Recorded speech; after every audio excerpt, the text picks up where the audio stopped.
This was never meant to be known by anyone. Men whose names are now carved into courthouse statues were supposed to bury it and seal it away. They thought they could get rid of it.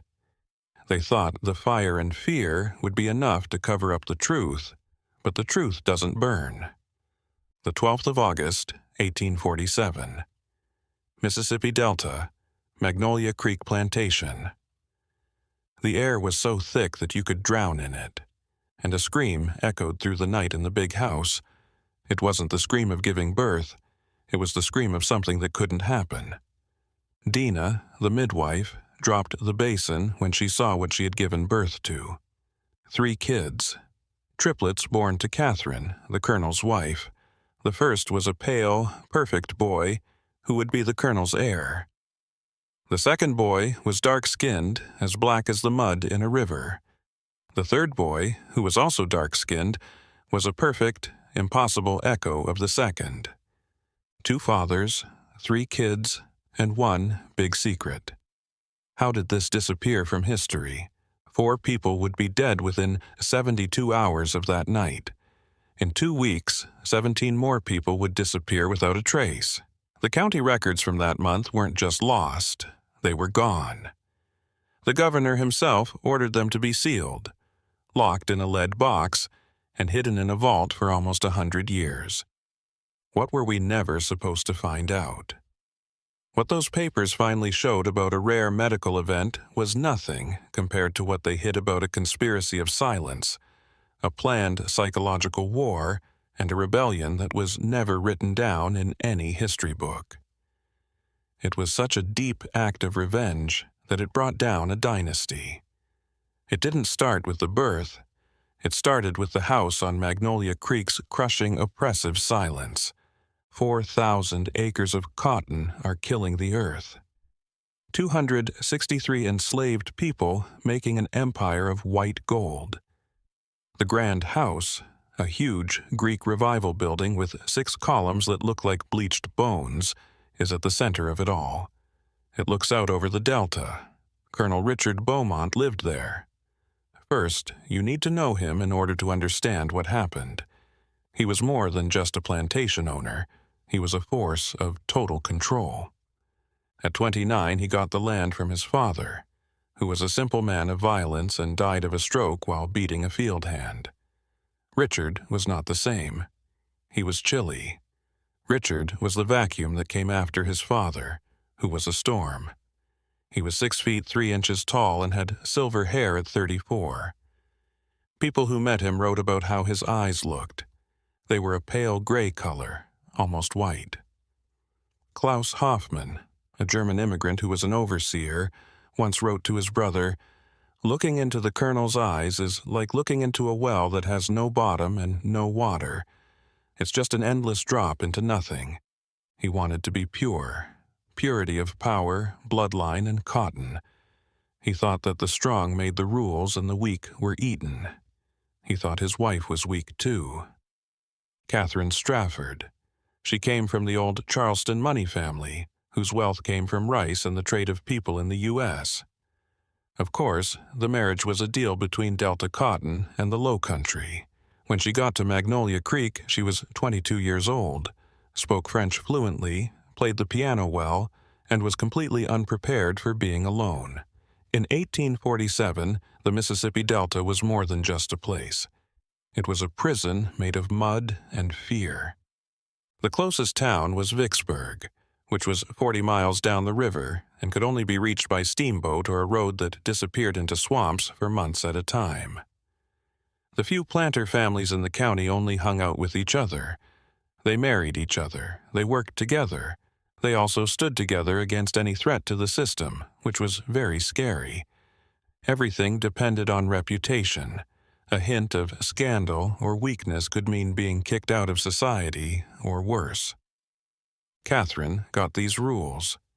She knew how to smile at dinner parties while ignoring the screams from the quarters.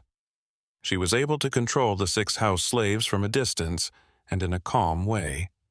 She knew what her only job was: to have a son who would carry on the Beaumont name, inherit the land, and keep the dynasty of power going. and in this she had failed. The Choctaw, who had been forced off the land decades earlier, said it was cursed. People said that Magnolia Creek didn't flow to the river.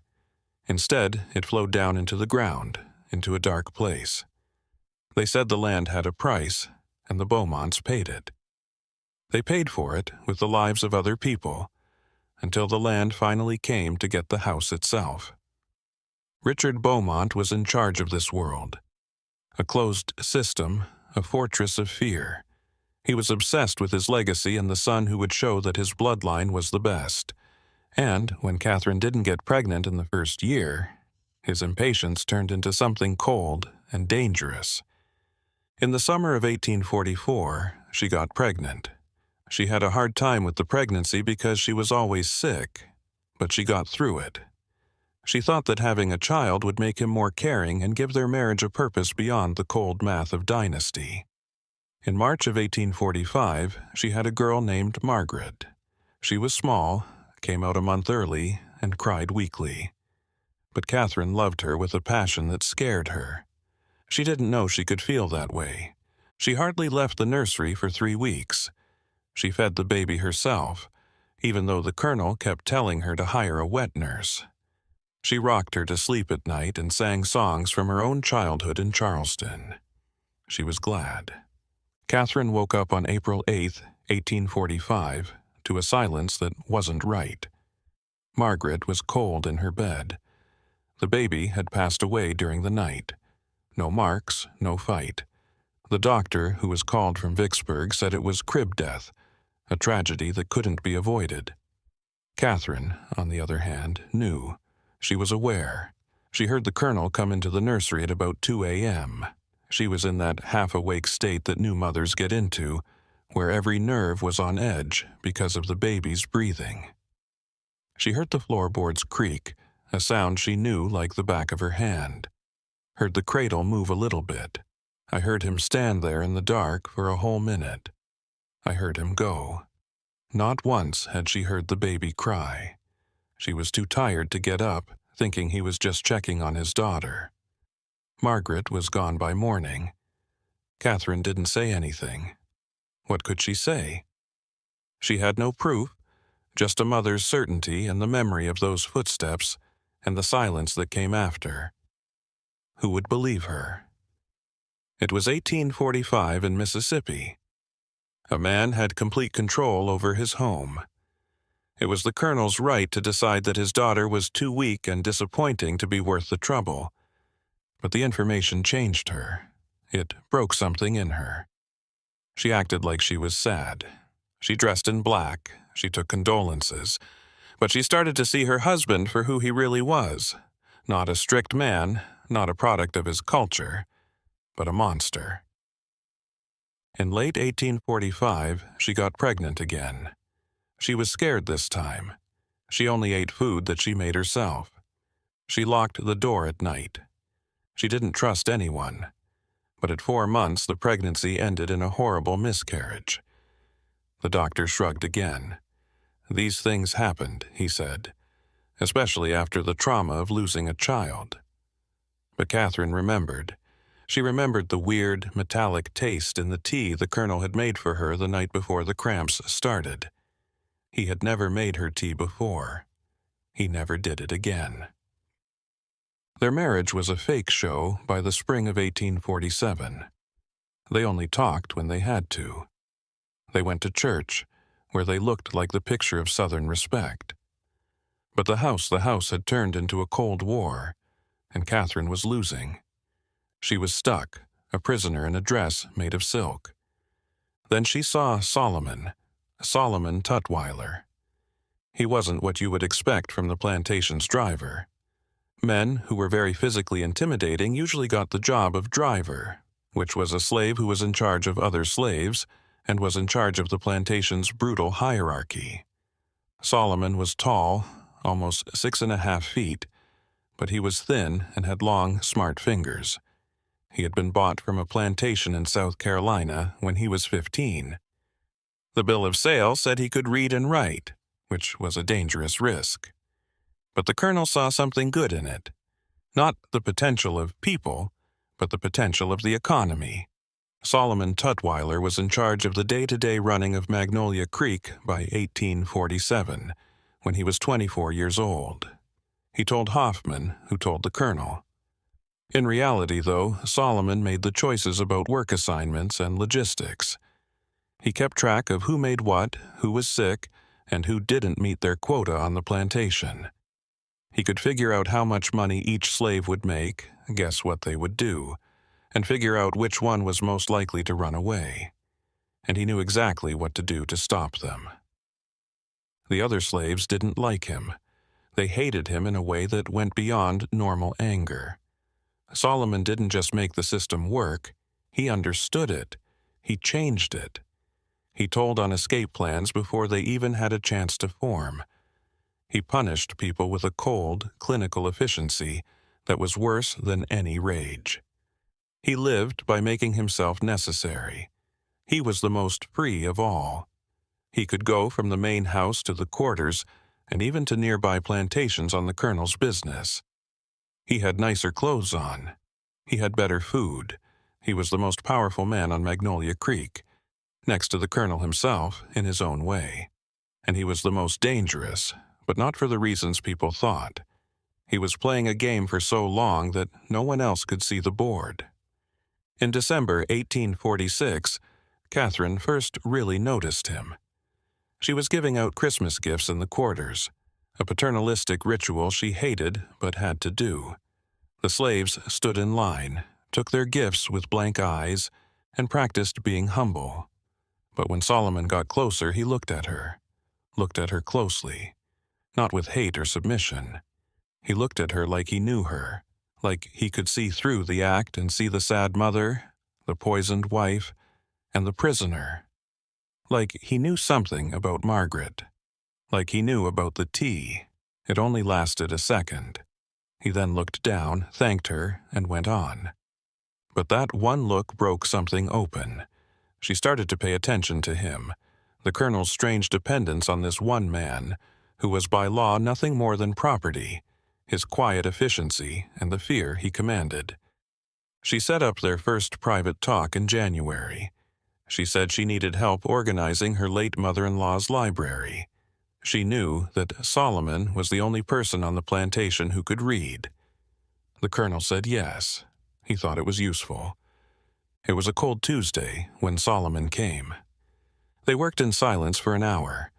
Catherine's voice shook as she asked, "Did you choose this life?" Solomon stopped writing. He put the pen down. "Ma'am," he said in a soft, clear voice, "I'm not sure I get the question. This being the driver, did you volunteer for it?" There was a long pause. "Ma'am, I was given the job. The colonel thought I would be more useful here than in the fields after they found out I could read." "And you've been successful." Solomon finally looked up, and his eyes were as deep and cold as the colonel's, but they weren't empty. They were full. "I've kept myself alive, ma'am," he said. "I'm not sure that counts as success." That was so honest. It was the first real thing she had heard in years. It almost broke her. In the weeks that followed, she gave him more things to do around the house, like organizing closets and sorting through mail. The colonel didn't notice or care because the price of cotton was going down, and they talked in riddles, but they were careful. She learned that he was born in Charleston, that his mother, who taught him to read, was sold away when he was 7, that he had been on 5 plantations before this one, and that he survived by being smarter than his masters and understanding their power system better than they did. He found out that she was scared of her husband, thought the colonel had killed their daughter, and felt trapped. "Why don't you run?" she asked him one day in March. "You're smart. You can move around." Solomon almost smiled. "Smart slaves don't run, ma'am. They know the statistics. For everyone who makes it, 99 are caught and tortured as an example. Running is what desperate people do. I prefer to survive." "So you've just accepted this?" "I didn't say that. he said, his eyes suddenly intense. "I said I don't run. I didn't say I don't fight back." Catherine found out she was pregnant again that same day. This time, things would be different. But there was someone else, a shadow in the fields of cotton. Solomon was the mind, and Elias was the fire. He was the opposite of Solomon in every way. He wasn't a driver. He was a field hand, first pick. He was not lean. He was pure muscle, scarred from whippings he'd taken, not for being slow, but for being defiant. He couldn't read or write. He could not read a word, but he could read the sky. He could read the water. He could read the hearts of men. He was a leader of a different kind. Where Solomon controlled the slaves through the master's system, Elias led them through quiet, spiritual defiance. He was a preacher in secret. He held gatherings deep in the swamp at night, under the cypress trees, where he spoke of Moses and liberation, not in the next life, but in this one. The colonel hated him. Hoffman feared him, and Solomon respected him and kept his secrets. Elias represented a different kind of power, a raw, elemental power that the colonel's ledgers couldn't account for. And Catherine, she had watched him too. She had seen him stand unflinching as Hoffman berated him. She had seen the way the others looked to him when the colonel rode past. He was in his own way as dangerous as Solomon, and he was the second part of the plan. What Catherine did next, it broke every rule. She didn't tell anyone about the pregnancy. Not the colonel, not even Solomon.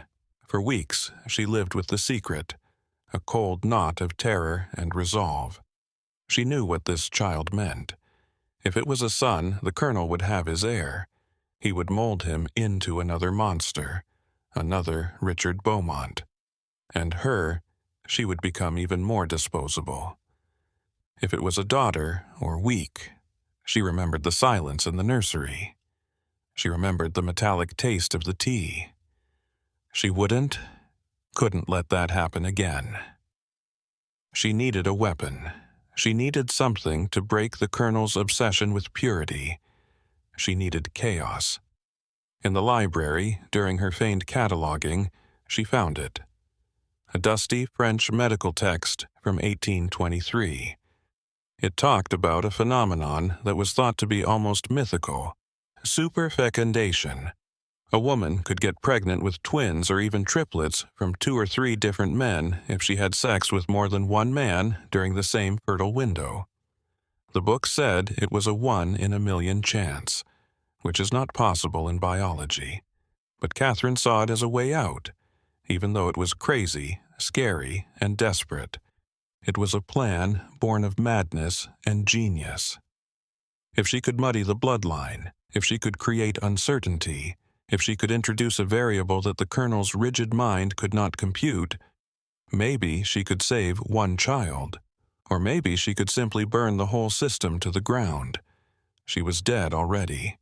This was just a way for her to bring her prison with her.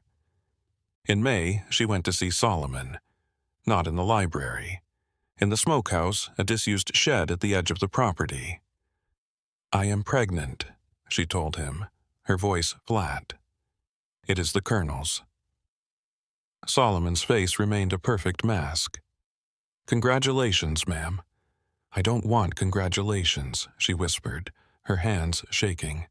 "I want help. I want to create confusion. I want to protect this child by making it uncertain." He understood immediately. Not just what she was asking, but why. He saw the whole desperate strategy. "Ma'am," he said in a voice that was barely audible, "do you understand what you are asking? This is death for me, for you, and for the child. I'm already dead, Solomon. He killed me when he killed my daughter. I'm asking you to help me fight back with the only weapon I have." He looked at her for a long time. "Is this about saving a child, or is this about revenge?" "Both," she said. "Does it matter?" "Yes," he said. "Revenge burns the person who lights it. But survival Survival is different. This is survival." He nodded once. When? But Solomon wasn't enough. The plan was too weak. One different child, could be explained away or hidden. But two, that was death. The next day, she saw Elias. It was more difficult. He was out in the fields. She waited until it was dark and he was walking back to his room alone on the path. She came out from behind the trees. He stopped and quickly reached for the small knife he kept hidden in his belt. "Mrs. Beaumont," he said in a low voice, "you are far from the house." "I need your help, Elias," she said. He let out a short, bitter laugh. "Help? You need my help the same way I needed Solomon's." His eyes narrowed. He knew about her meetings with Solomon. Of course he did. He knew everything that happened on that plantation. "Solomon plays the master's game," Elias said. "I don't," Catherine said, her words tumbling out. "This isn't a game. I'm pregnant with the colonel's child. I think he killed my first child and poisoned my second. I won't let him have this one." She told him the plan, the French book on medicine, the idea of superfecundation. She didn't tell him to save her. She told him to come with her and help her plant a seed of chaos so deep that it would break the colonel's world. Elias looked at her, this pale, shaking white woman who had the power to change his life. He saw the need, but he also saw the hate. A hate that was like his own. He whispered, "You want to ruin your husband's bloodline?" Because he knew how serious her plan was. "Do you want to use your womb as a weapon?" "Yes," she said. "Will you help me?" He looked up at the sky, where the first stars were starting to show. "He will kill us all." "He is already killing us all," Catherine said. "Just slower." Elias turned to look at her, and for the first time he smiled. A smile that was real and scary. "Yes," he said. "I'll help you." What happened next? It wasn't an affair, it wasn't love, it was a war ritual. The colonel was in Vicksburg on May 27th, 1847, meeting with his bankers. Hoffman was in charge of digging a drainage ditch on the other side of the plantation.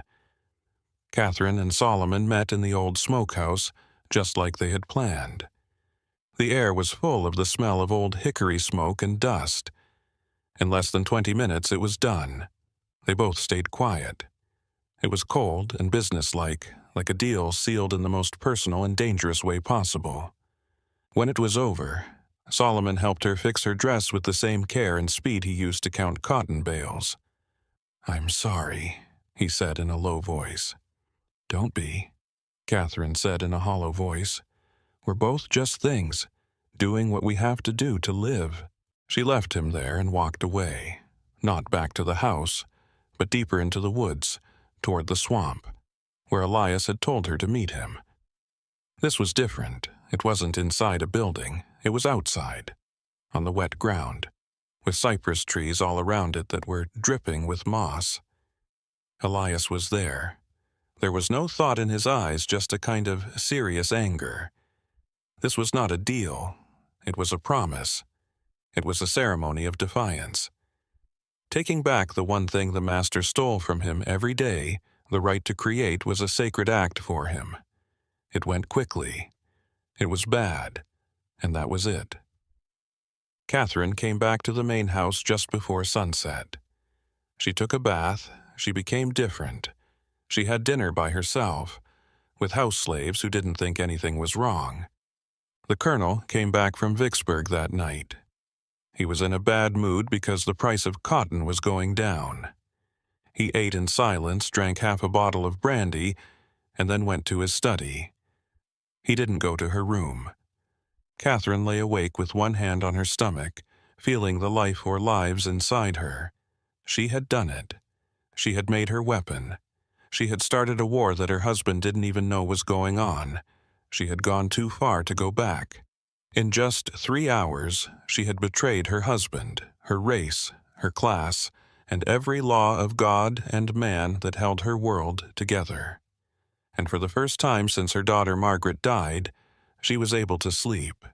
She slept the deep, dreamless sleep of someone who is really free or really condemned. She didn't know which one. She only knew that the house was no longer quiet just for him. It belonged to her as well. Now she had her own powerful secrets. They were getting bigger. The heat and the pregnancy got worse in June and July. The Delta summer was a horrible, stifling thing. The cotton grew. The slaves worked hard. As prices fell, the colonel's mood got worse. He got more unstable. He started to personally oversee punishments, watching whippings with his flat, gray eyes. The plantation's paranoia grew stronger. Everyone was looking at everyone else.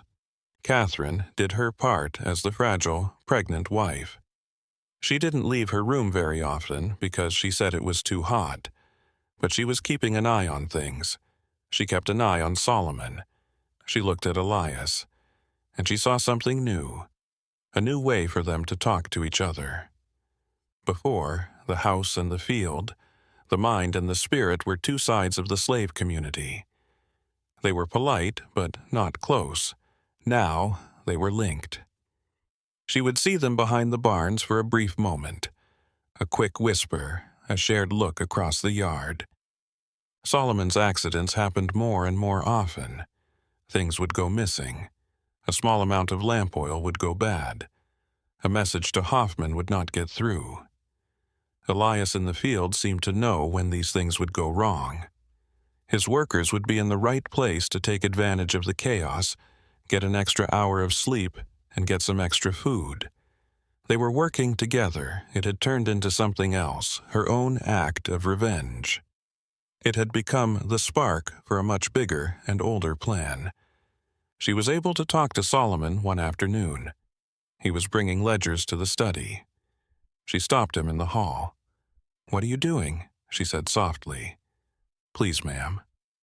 "No. You and Elias are up to something more." Solomon looked down the hall. "You're not the only one who wants to see this place burn, Mrs. Beaumont. You just gave us a reason to speed up the timeline." "What timeline?" But he was already gone. "Accelerate the timeline," kept coming back to her. She felt a rush of fear when she realized that her plan, her desperate biological gamble, had accidentally started a real, organized rebellion. This was something Solomon had been planning for a long time. Not just a way out, but a rebellion.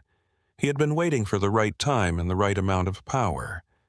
And she had just given it to him, the day her kids were born. It wasn't just her problem. It was his. It was the spark that would set off the whole dry cotton field of Magnolia Creek. She had lost control of her plan. She was just a passenger, and the birth was the end of the road. The last spark was lit on August 8th, just 4 days before the baby was born. Ruth was a 15-year-old slave who lived in a house. She was quiet and hard to see. The colonel told her to come to his office. Bess, the head house slave, found her an hour later, bleeding and with her dress torn. The colonel was pouring a drink and looked calm. Bess told Ruth to be quiet and cleaned her up. Being quiet was the only way to stay alive. But they found Solomon in the kitchen. He looked at Ruth's face. He saw the blood. He saw the empty, broken terror in her eyes. And something in him, the cold, calculating survivor, finally broke. Solomon and Elias met in the swamp that night. It was no longer just about staying alive. It wasn't about getting away. It was about doing the right thing. It was about putting an end to it. The attack on Ruth and the unavoidable birth of Catherine were both happening at the same time. So the timeline was no longer moving faster. It was now. The plan was in place. They all agreed on the signal. They would wait for the baby to be born. They would wait for the house to be distracted and weak, and then they would take back the land or die trying. The first contraction hit Catherine on August 11th, right after sunset. She was in the music room acting like she was reading. She dropped the book. Bess, the slave who lived in the house, saw her. "Yes, ma'am, I'll get the midwife and tell the colonel." "No," Catherine said. "Not the colonel, not yet, just Dina. Tell him I've retired early. Don't tell him until you have to." Bess nodded, her eyes wide. She knew this was the right night. Dina, the old slave midwife who had helped deliver half of the babies on the plantation, came. She looked at Catherine. "Ma'am, it'll be a while yet, but it's coming." The hours went by, one after the other. The contractions got worse and worse, like a wave that wouldn't stop. Catherine's knuckles were white as she held on to the bedposts. The grandfather clock in the basement rang at midnight. Bess finally told the colonel. He was drinking in his office. He asked, "How much longer?" In an annoyed tone. "Hours, sir. First babies often take their—" "This isn't her first," he snapped. He poured another glass of brandy. He didn't go up. He waited, like someone waiting for a crop report. At 2 o'clock in the morning, Catherine's screams echoed through the house. In the quarters, Solomon heard them. He stepped out of his cabin. He looked at Elias's cabin across the dirt path. A single candle flickered in the window. It was the signal. Solomon began to walk, soft as a shadow, from cabin to cabin. "Tonight," he whispered at each door, "when you hear the bell, be ready." At 3:15 a.m., Dina said, "It's time, ma'am. Push." Catherine bore down, screaming a raw animal sound. The first baby came quickly. A boy, small but healthy, crying lustily. "A boy, ma'am." Dina smiled, relieved. "Strong, the colonel will be." But another contraction, stronger than any before, ripped through Catherine. She screamed in confusion. "Lord have mercy," Dina said in a low voice, her eyes wide. "Ma'am, there's another one." A blur of pain 10 minutes later. The second child was born. Another boy. Dina cleaned him up, and her hands froze. She stopped. The baby was dark. Roasted coffee is dark. As dark as Elias. Catherine looked at the midwife's face. "Let me see him." Dina, shaking, gave her the child. It was real, her plan, it had worked. But before she could even think about it, before she could breathe, her body seized up again. A third contraction that can't happen. "No!" Dina cried, stepping back. "It ain't possible." "It ain't," Catherine screamed one last time, and the third child was born. Dina's face was a mask of pure fear as she stared. She wiped the baby. It was another boy, dark, like Solomon. 3 boys. 1 is white and 2 are black. The room was quiet except for the 3 babies crying. Dana crossed herself and whispered, "Ma'am, what have you done?" Then the door swung open. The colonel. He stood in the doorway with a glass of brandy in his hand. He had come to see his son. He looked at Catherine's sweaty face, then the bundle in her right arm, and finally the 2 bundles in her left arm. He didn't do anything. That awful, flat, bottomless well look. He walked into the room. He put his glass down. He walked up to the bed. 3, he said. His voice was interesting. He looked at the pale baby first. He almost smiled. A boy. After that, he turned to the other 2. He leaned in to look at them like they were specimens. The quiet went on and on. The room was so cold that the air hurt. He looked at one dark face, then the other, and then back at his wife. He didn't shout, he didn't rage. He whispered, "Whose are they, Catherine?" She looked at him, her vision blurred by sweat and tears in a strange, terrifying relief. The war was finally made public. "There's a medical condition. Don't." He cut her off with a word that was as sharp as a razor. "Don't insult me. I know what superfecundation is. It requires specific conditions." He paused, his cold, gray eyes boring into hers. "It requires you to have lain with 2 other men. So I will ask you again, whose are they?" She knew in that moment that the truth was the only thing that mattered.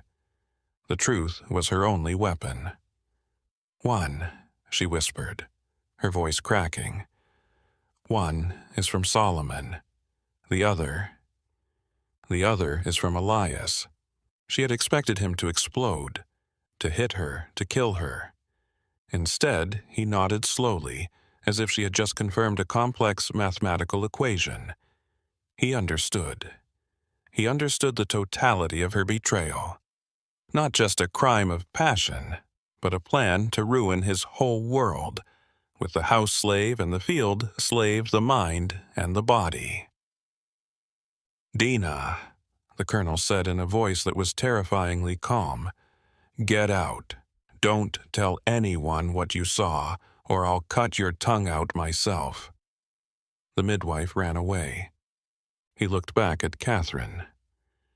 "Here is what will happen," he said in that flat, businesslike voice. "You will be declared mad, hysteria from the birth. You will be sent to an asylum in Louisiana. The first child, my son, will be raised here by a wet nurse. He will be my heir. These other 2, he looked at them with pure, scientific disgust. They will be taken to the quarters tonight and drowned in the creek like a litter of unwanted animals. No one will ever know they existed." "No," Catherine said softly, holding all 3 babies.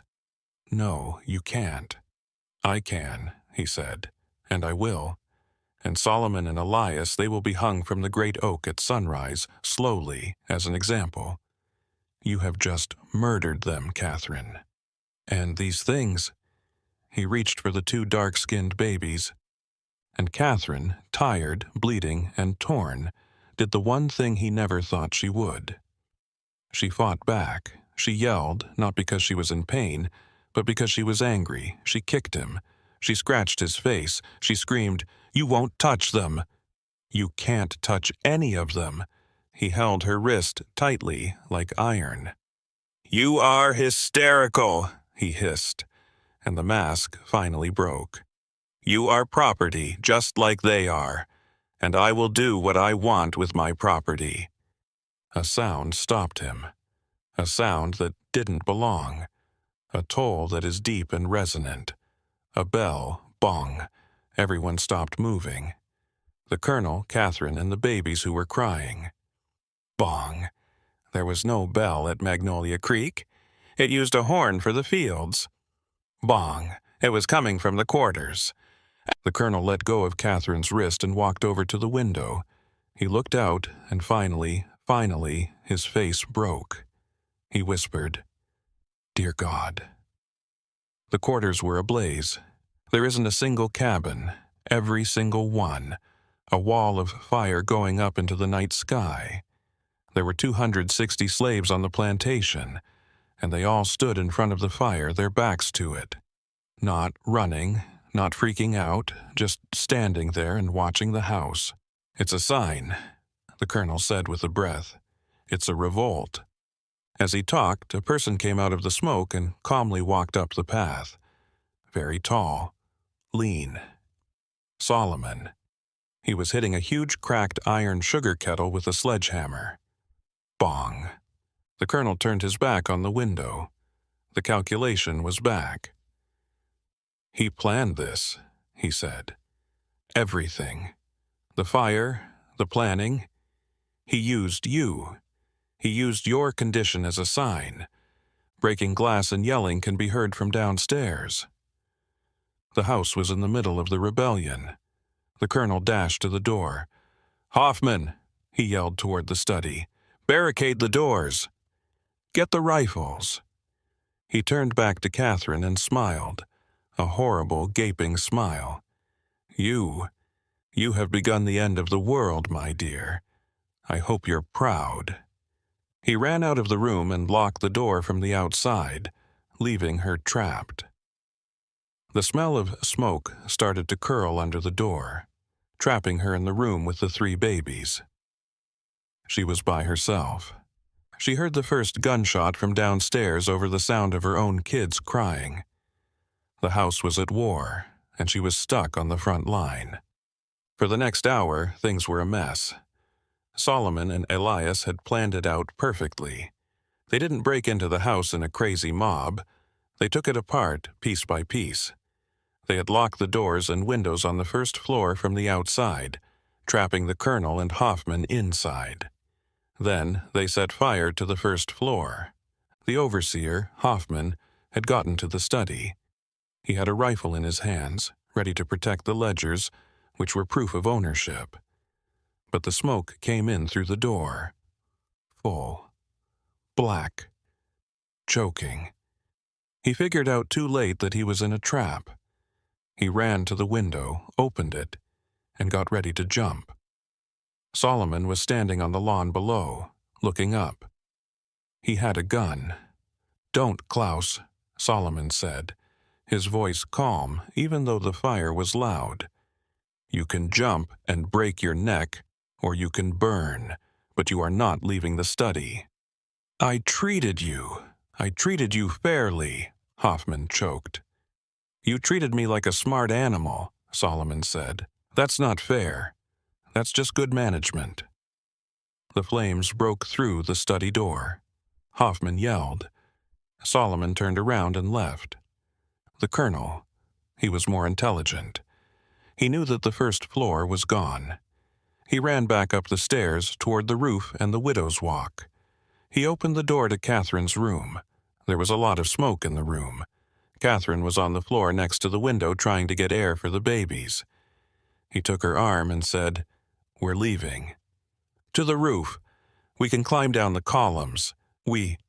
Catherine coughed and looked at the 3 babies she was holding. "You can't," he said. Give me my son." He reached for the baby with the pale skin. "Not at all," Catherine said. She got up, and her legs were shaking. "What did you say?" he yelled, and the fire could be seen down the hall. "I said no." She looked at him. At this man who had killed her daughter, poisoned her, and was about to drown 2 of his own children. "We're not going with you. You will burn in here." "Then we will burn," she said, her voice clear for the first time. "But we won't go with you." "You're crazy." He raised his hand to hit her, but she just looked at him. "Richard, you won't leave," she said softly. You can't leave your ledgers." She pointed down the hall to the study. "That's who you are. That's all you are. You'll die trying to save the paperwork." He looked at her, and she could see the calculation in his eyes. She was correct. He couldn't let it go up in flames. He couldn't let the proof of his wealth, power, and identity go away. He stared at her. He looked at the baby who was pale. He stared at the fire. And he made a decision. He ran away, not up to the roof but down to the study where the smoke and flames were and where his ledgers were. Catherine heard the ceiling fall, which sounded like the sky falling. And then silence. He was gone. She was alone. The fire was climbing the steps. She took a thick blanket and soaked it in the water basin. She tied all 3 babies to her chest with ripped bedsheets and wrapped them all up. She walked to the window. It was too far to leap. She ran into the hallway. The main stairs were on fire. The stairs in the back, where the servants lived, were made of stone. They were still okay to walk on. She ran, coughing, and her bare feet hurt on the hot floorboards. She fell down the stairs and through the burning kitchen, where Solomon had seen Ruth's broken face. Then she ran out the back door into the night. She fell to her knees on the wet grass and gasped for air. The main house was a torch, a funeral pyre for a dynasty. Solomon and Elias stood there and watched it burn. As she got closer, they turned. Solomon stared at the 3 bundles on her chest. He looked at her face. "He is dead," she said. He went for the books, Solomon said. He had known. He knew his master better than his master knew himself. "And you?" Elias said in a hard voice. "What now for you, mistress?" "I'm not," she said, coughing. "You're not my mistress. I'm just Catherine." She looked at the two men who were helping her, the fathers of her children. "Your plan worked," Solomon said, looking at the glow in the sky. "This is not the end. It's the start. The other planters will have seen the fire and will be here by dawn with dogs and guns. What do we do?" Catherine asked, holding the babies close. "We split up," Solomon said. He turned to Elias. "You take your group and go north through the swamp, the way we planned. I'll take the others east toward the river. We'll split up and chase them." Elias nodded. He looked at the 200 slaves in front of him. He gave a signal, and half of them men, women, and children melted into the darkness in perfect, organized silence. No more. Solomon looked back at Catherine. "And you, I don't know. You can't stay here," Solomon said. "And you can't go with us. You're a white woman, and you're the most dangerous person we have." He looked at the babies. "And they are impossible." He was right. A white woman is traveling with 2 black babies and 1 white baby. In an hour, they would catch her. "What should I do?" she cried. You have to choose," Solomon said in a deep voice. "You can't keep all 3. You have to separate them. That's the only way any of them will live." "No," she said softly. "No, not after all this. I won't." "You have to," Elias said sharply from the shadows. "One life for the many. You did this. You started this. Now you finish it. Give one to him," he said, pointing to Solomon. "Give me one, and you take the white one. Go to your family in Charleston and say he is the only one who survived. It's the only way." Catherine looked down at her 3 sons' faces. One was pale, and the other 2 were dark. They were her symbols of rebellion, and they were telling her to break them up, to save them by destroying them. It was the most cruel choice of all. "I can't," she said. "Yes, you can," Solomon said. He touched the head of one of the babies with the dark skin softly. "His son. His name." Catherine said, "His name is Thomas." "Thomas," Solomon said again. He looked at Elias. Catherine looked at the other baby with dark skin. Her son. "Samuel is his name." Elias nodded. Solomon asked, "What about the white one?"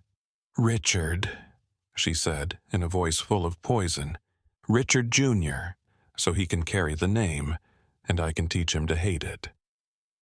She started to take them out of their packages. Her hands kept shaking. This was the real cost. Not the fire, not the deaths, this. She gave Thomas to Solomon. She gave Samuel to Elias. They looked at each other, 3 moms. 3 people from 3 different worlds are connected by this violent, impossible night. "Go," Solomon said. "Go east now. We go north. Elias, don't look back." He just nodded, and then they left. Thomas and Solomon, Samuel and Elias, disappeared into the swamp, into the past. Catherine was alone with one child, the colonel's son. She watched the house burn down until the roof fell in, sending a shower of sparks up to the dawn. Then she got up and started to walk, not to the east or the north. She walked south in the direction of Vicksburg. They found her 2 miles down the river road, collapsed, covered in soot, and holding her baby. The planters who found her wrote the official story: a tragic fire, a slave rebellion that happened without warning and was violent. The brave colonel died trying to protect his home. His wife, who was traumatized and driven crazy by the smoke and fear, had gone into labor on the side of the road. She said she had triplets, but 2 of them were taken by the slaves. A sad, crazy delusion. The planters saved her out of kindness. They sent her and her son Richard Jr., who was the only one left, back to Charleston to be with her family. The 17 missing slaves. They weren't gone. There were 15 other people who made it, including Solomon and Elias. They were the ones who were never caught again. The winners. To protect the Beaumont name, the county records were sealed. They also erased the story of the triplets and buried the truth about a woman who used her own body as a weapon, and 2 men who turned her act of revenge into a revolution. And Catherine, she didn't go to an asylum. Her family in Charleston hid her because they saw the truth in her eyes. She raised Richard Jr. in a quiet, rich place where no one knew who he was. She told him not to hate his name, but to hate the system his father made. She told him that his father was a mean man and that his real brother's 2 brothers had been lost to the system's darkness. Richard Jr. became a lawyer. He was a quiet, serious man who spent all of his money after the war on schools for freed slaves. He never knew the whole story. He just knew he had to pay off a debt. In 1891, Catherine passed away. She never saw her other sons again. People don't know what happened to Solomon, Elias, or the boys they took into the dark. Did they get there? Did they get their freedom, or did the swamp get them? The records don't say anything. They did what they wanted and erased the history. But the truth is, the truth always comes out. You know now.